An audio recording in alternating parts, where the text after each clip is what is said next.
The year is 1979. The horror genre is reaching its renaissance. Halloween pioneers the slasher flick, while The Exorcist still terrifies crowds to this day. We could always understand the power of these movies. A man who indifferently slaughters teenagers, a devil snatching souls. These are some of the fundamental fears of humankind. This all changed with the release of Alien. From the very first trailer, you can tell this wasn't anything we'd seen before. The advent of Star Wars made sure a space setting could be viable, but this was no campy adventure. The main character is Ellen Ripley, a warrant officer who, spoilers, is the only person to leave the Nostromo alive. At the time, it was unheard of to have a strong female lead. Instead of a damsel in distress, you have a rational and resourceful character that was able to survive through her own merit. Now you may be wondering, isn't this supposed to be a video about Metroid? We jump to 1986. Within the past 7 years, we saw the new dawn of conventional video games. A huge part of the early years of gaming was to translate the feeling of traditional media into this interactive experience. Nintendo's R&D 1 team created some of the original games for the NES. Donkey Kong, Balloon Fight, Ice Climbers. These games paved a path for the home console market, but most of these games wouldn't be considered more than an arcade title that you can play at home. This all changed with Metroid. For the first time, the NES was given a game virtually unseen before, an entire intricate world wrapped in a dim cave atmosphere, begging to be explored with a cautious smile. This game, I'm gonna be real with you, it's not particularly fun to get into nowadays. As an entry point for the series, it broke new ground that still echoes to this day, but if it's cool with everyone, I'm actually going to start with the pseudo-remake for this title on the Game Boy Advance. Funny enough, this is actually the final game R&D 1 is credited for, and as we'll soon see, it's a beautiful revival and finale for such an important group. This video is going to be covering the first Metroid game and explore the foundation Nintendo set for the next decades of innovation. I'll be creating a follow-up video that expands into where Metroid stands in the present. So, without further delay, we begin with Metroid Zero Mission. You want to talk about story? Here's all you need. Emergency! Exterminate! Kill the mechanical brain!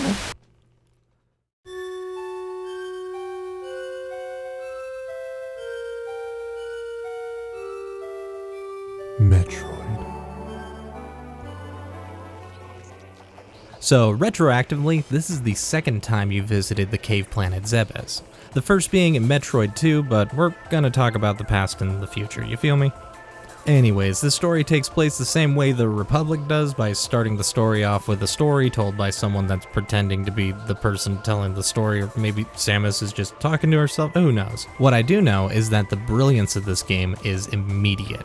From the very start, you walk to the left. You see this opening you cannot go through. Jumping over that brings you to a pedestal holding a strange item. Once you touch it, everything clicks. This is the Morph Ball. You can now roll through tight passages, which is convenient because it's the only way to get out of this little outcrop. This is how the game works. Does it make any sense that Samus has to go into a cave to find an ability to be smaller? Absolutely not. But from a video game perspective, it's genius. You can now assume from this point on, you'll be looking for new abilities that can actively aid your adventure. Not to mention, going back through this tight gap tells you that you'll need to backtrack through previous areas with your upgrades. This is such a slick move that you can see the same system in basically every opening in the Metroid series. It's here that you start to see the influence Alien had on this game. The cold corridors open with the rocky interior of this foreign planet. Every enemy is strangely smooth with horrible orifices ready to attack if given the chance. And I mean, Ridley, Alien, it's all here somewhere. When you walk into the very next room, you'll notice that there's something going on just beneath your feet that you can't access yet. If you check your map, you'll see that it's not noted in your data, which is a subtle way to tell the player that there will be secrets that you need to keep an eye out for. Also, there's a new addition to Zero Mission with these bird boys. You just learned about ball technology, so you feel compelled to take a seat. The path forward lights up and you get an idea of where you need to go next while still lost as to what exactly lies ahead. The spot just ahead of you is a save room, which is a merciful addition to the remake. After that quick save, that's it. The world is yours. Everything we just discussed will be echoed throughout the game in a meaningful and creative way, I promise ya. The crabs are easy peasy, but the turtles are invincible. These malicious clams are too high up for your dainty beam to reach, but as long as you're keeping up with the beacon's beckon, you'll find the long beam, and just like that, your problem's solved. There's a kind of foreshadowing that can only be done in a video game. You can take the same path back from your beam excursion, but there's a new opening just begging for you to see what's above. Taking this will update your map with a green passage. This is new for both of you.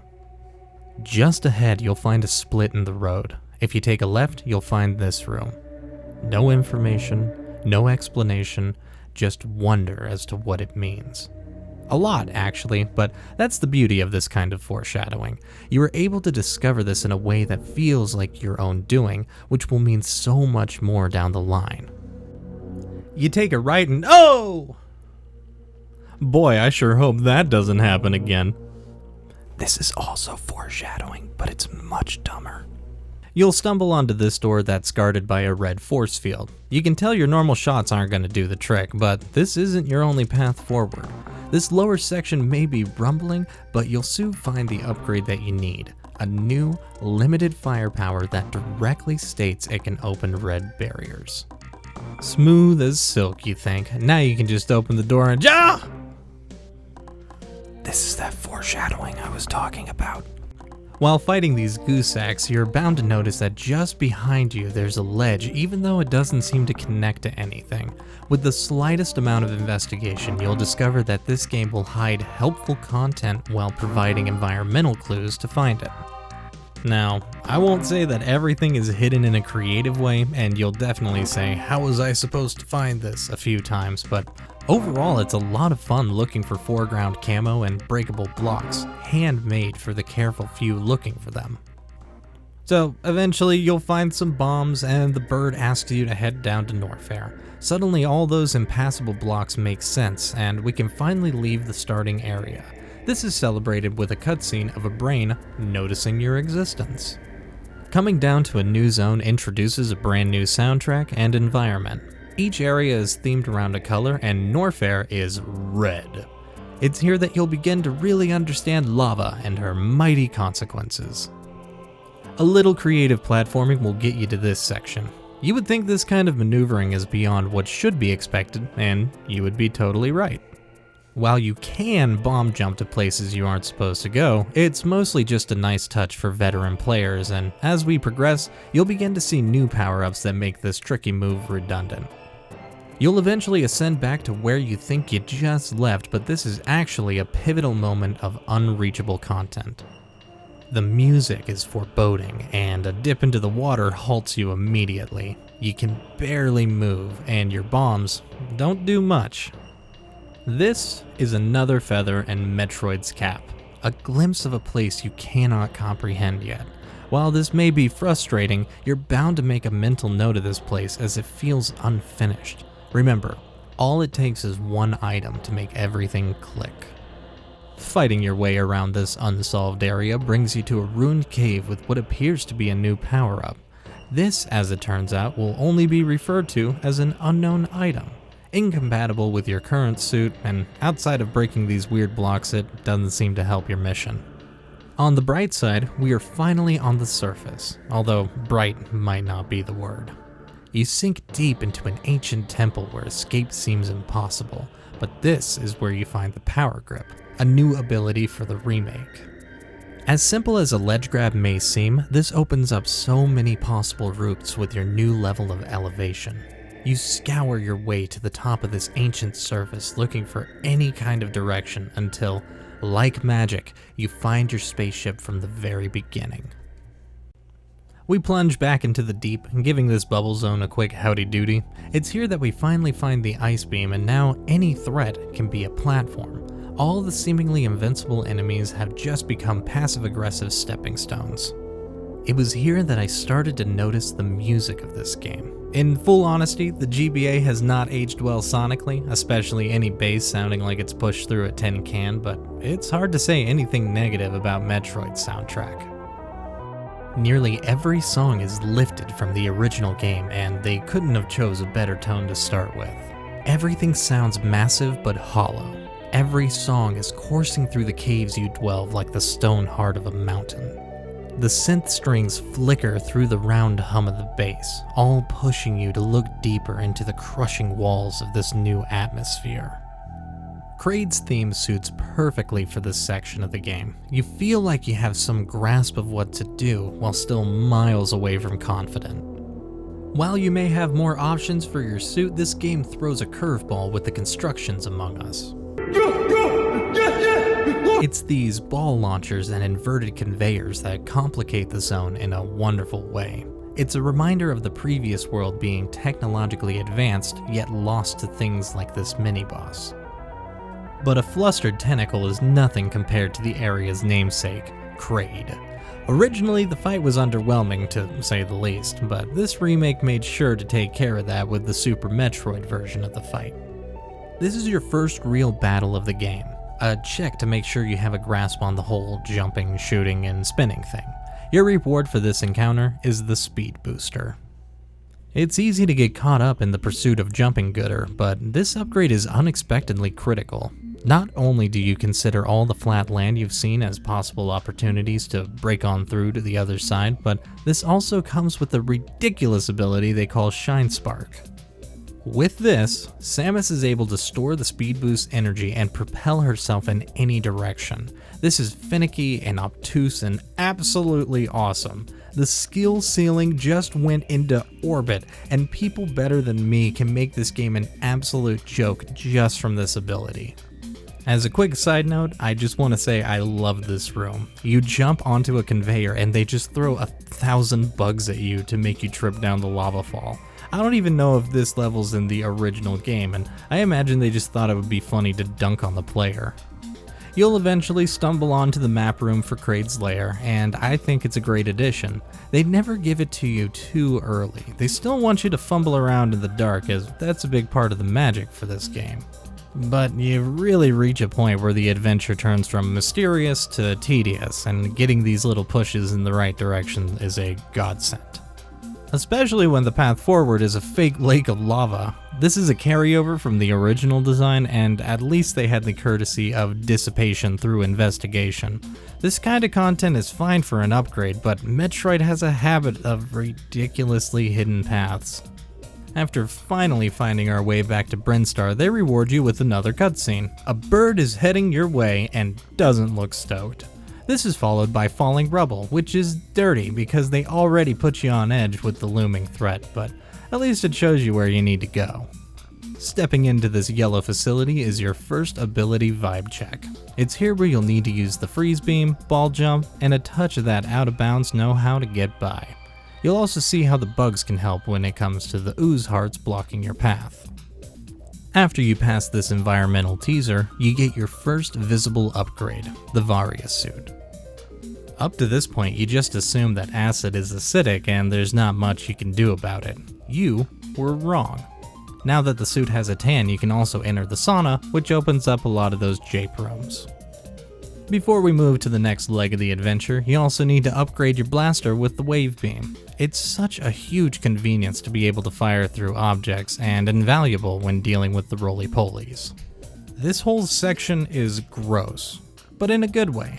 The music feels like a fever dream, and the slime boys aren't exactly helpful. It's deep in the burrow of bugs that you'll find the suspended one. Held to life with fungal veins, cutting off the circulation drops it into depths unknown, and apparently makes Ridley angry.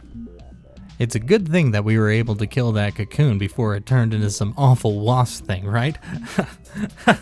Oh no! Outside of the generally disgusting feeling of this whole place, this fight isn't too much to handle. Once you knock the stinger off this dude, you'll get your hands on the super missiles. Now that we can open green barriers, we are free to enter the penultimate zone. They know it's gonna be difficult, so they actually give you an energy tank. Psych! Welcome to the end game, dingus. So you travel through Mario sewers, wreck a whole crew of enemies with infinite style. You're ready to fight this robot dinosaur. When you get to the boss room, you'll be surprised to see that Ridley isn't there. In a crazy twist, Ridley turns out to be a good guy and helps. I'm just kidding. He's swinging his tail and claws at you like crazy. Just melt him down to oil and head on back to the starting zone. But before you go all the way back, make sure you check out the new Tumbling Rocks for a secret path to my favorite upgrade, the Screw Attack. Now you can somersault all your enemies and finally stick it to those rocket turtles. Don't ask me how, but when I was a kid, I totally missed this new path and just figured that the Screw Attack wasn't in the game, which is a shame because the spin move makes life so much easier. Just please, don't tell Stuttering Craig. Remember many years ago when we saw that strange brown room with the closed beaks? It's finally time that we set back to finish the fight. The difference between your ability then and what you have now is staggering and a perfect example of the game reminding you of how far you've come without directly mentioning it. While the world was once huge and threatening, you've grown so much that you feel like you can take on anything, which is why they're about to knock you down a few pegs with the titular enemy. First, a fallen space pirate, then 2 more, and then just like that, you're face to face with an abomination. They stick to your head and rapidly drain your health. Only a blast from the freeze ray and a ton of missiles can keep them down, and they are not shy about grouping up on you. Perseverance brings you to our final corridor. No matter how prepared you are, this is still a fight to end all fights. Bullets pierce the air around you while lava rings scorch through your suit. Your reward for pushing through is falling face first to Mother Brain herself. You don't have a lot of options. 2 tiny platforms with the brain beam always blasting over them, 2 guns and a nuclear donut machine covering all your angles. It's a war of attrition. It all comes down to you. Everything you've learned, your ability to navigate through tough obstacles, only you can finally end this horrible monster's reign.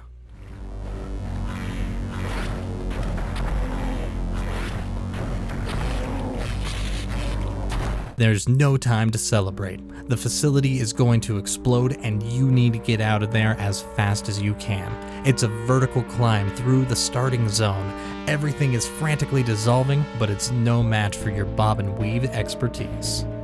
You make it back to your ship, take flight, and finally call your mission a success. At least, you would in the original game. Remember when I said that this was only partially a remake? This game has an encore, and while we're here, let's dive into the rest of it. Just as you remove your power suit, you are struck down by a pack of roving pirates, forcing you to make an emergency landing. You are stripped of all your power-ups and down to an auto-charge pistol. Worst of all, you're right in the middle of the enemy base. This robotic eye does not bode well for us. Naturally, we begin a Metal Gear segment. These pirates are no joke. They will kill an entire energy tank in one blast, and if they're on alert, the gates close down, and you are forced to find somewhere to hide until the coast is clear. You realize how far you've fallen when you can't even open red doors. All your confidence is gone, and you spend most of your time timidly trying to keep the alerts to a minimum. It's in this mild progression you'll transition from Pirate Base to Ancient Ruins, the same architecture we saw back in the Power Grip section. The threat pans from roving pirates to searchlights and tattling eyeballs. Just looking at the map makes you feel like this is going to be impossible. So much is unknown and all these ruins are off the grid. Where am I even going? What am I supposed to do? These fun questions and more course through your mind as you approach the ancient mural. This triggers a memory in Samus, and she awakes with newfound confidence. Though she really shouldn't, this orb ghost is trying to kill us with lightning. After a grueling battle, you finally set the 4 stones to life. This creates a mirage that blesses us with a brand new suit. Remember all those unknown items we collected? Plasma shot for multi-hit, gravity suit for weightless movement, and a space jump to infinitely somersault. We are back, baby! Were those pirates giving you a hard time? Blast them! Need a super missile pickup? Speed dash in the water. We power out of the Chozo runes like a victory lap. The world is our oyster. Back at the pirate hideout, we make our way to the hull of the ship. It's here that the game says, okay, you had your fun with the suit returning, but here are elite aliens to calm that down, which is fair. The battle isn't over yet. Now, you may think that the final boss is going to be some kind of creature or leader of the pirates, but as it turns out, the final boss is a trial. In this hallway, there's a hidden room covered in tripwire. One false move will close off the energy tank at the end, forcing you to start over. I'm not joking when I say this is one of the hardest things I've done in a game, but that one perfect run makes it all so worth it.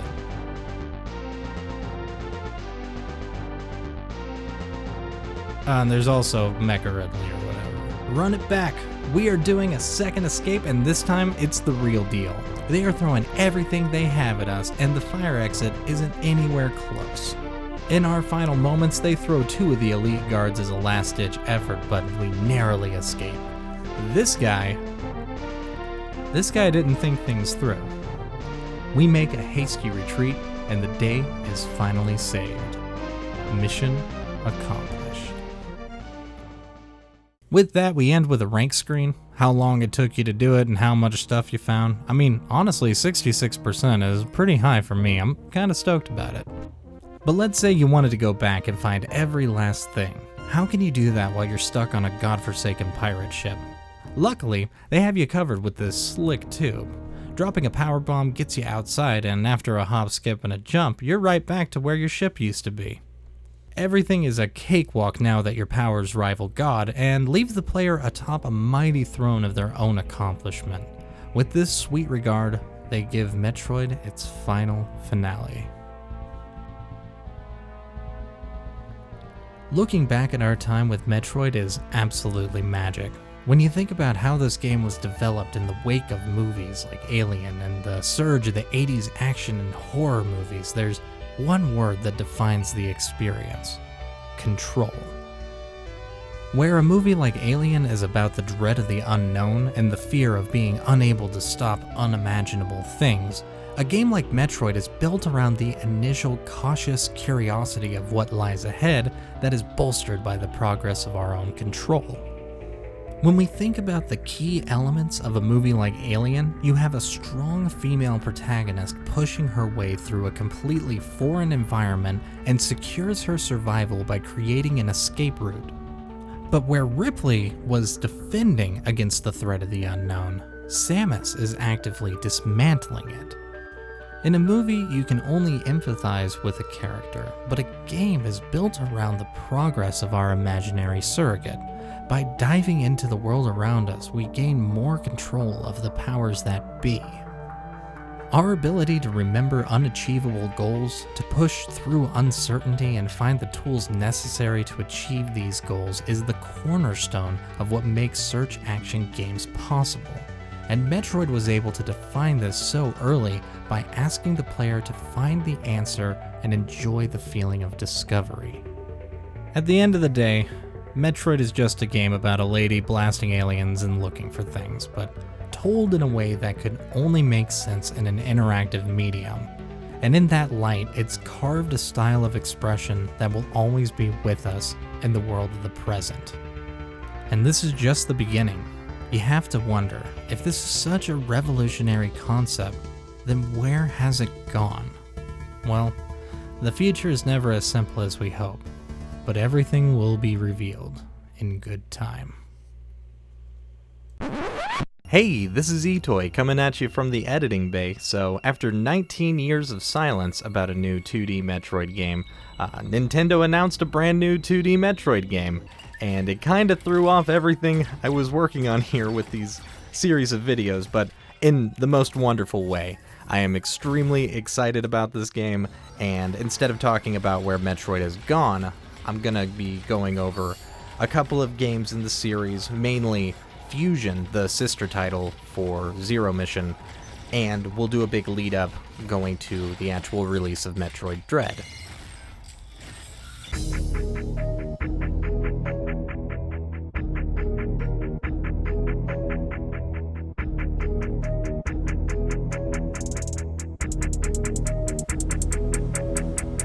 Big thank you to Happy and Josh Holtz for supporting me on Patreon. Your support helps make these videos come out, gives me the resources that I need, and also thank you for watching to the end of the video, and I'll see you in the next one.